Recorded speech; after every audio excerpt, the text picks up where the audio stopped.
Like the season of June.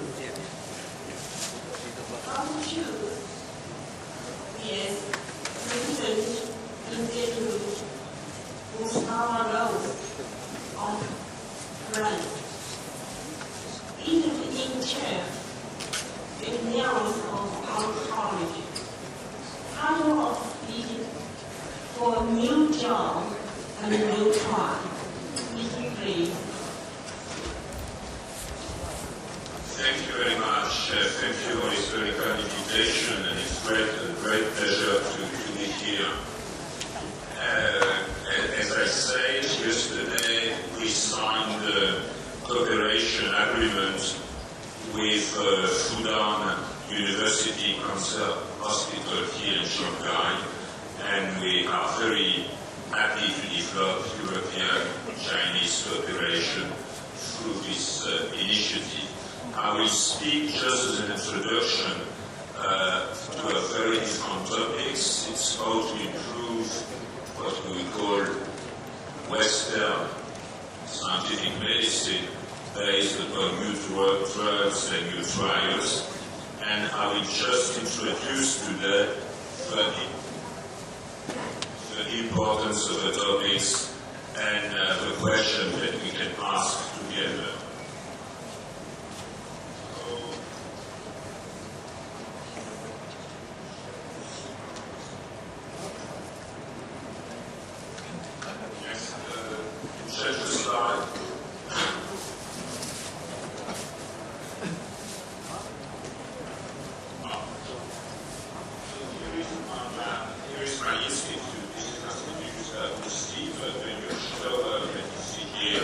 It's located 5 kilometers south of Paris, and it's actually the largest cancer center in Europe. And you see that we have those buildings for basic research, and the great, all this whole building here is clinical research, and this is the outpatient clinics.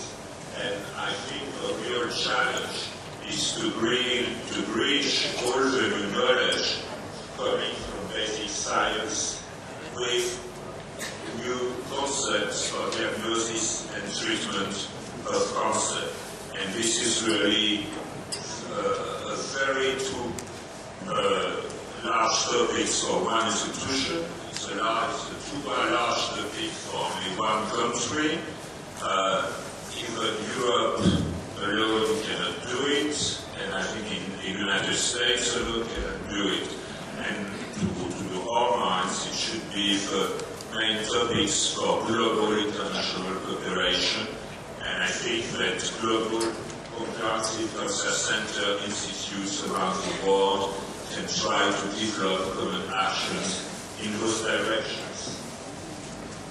So just to illustrate that the problems we are facing, I want to describe you how the discovery of new drugs for cancer has completely changed in the last 20 years. And in this meaning, we can really say that oncology has turned the century.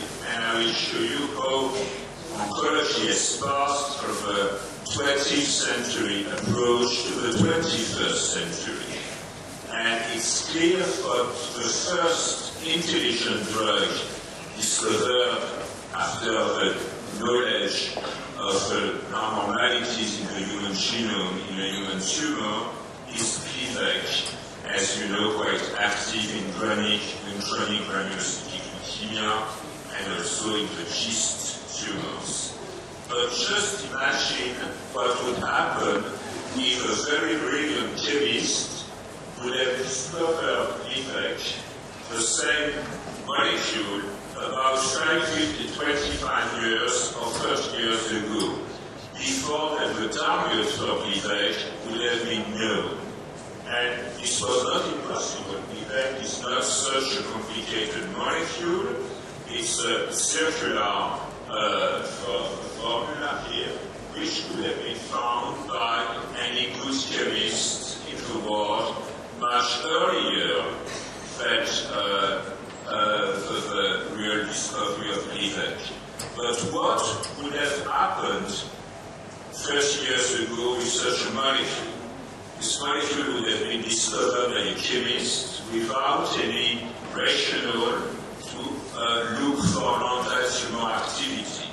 So it would have been tested through screening with a number of cell lines, of tumor cell lines, then through experimental model, and then it would have go to phase 1, phase 2, phase 3 trials, and except if by chance anyone would have included a chronic granulocytic leukemia in the screening process in the phase 1 trial, or a GIST tumor in the phase 1, but a very rare tumor, it is quite likely that the event would never have passed through preclinical screenings, and even if it had passed through preclinical screening, it would have been killed in conventional phase 1 trial because it will be reported a useless drug with no anti-cancer effect. And however, you know that this drug is actually an extraordinary, clever, targeted agent against some tyrosine kinase oncogenes. So it proves that the process of drug development is completely changing and will be completely changing by 2010 based upon discovery of new targets for new drugs, new tumor classification, new predictive factors, and new criteria for responses. I will not detail the last three topics: new tumor classification for genomics,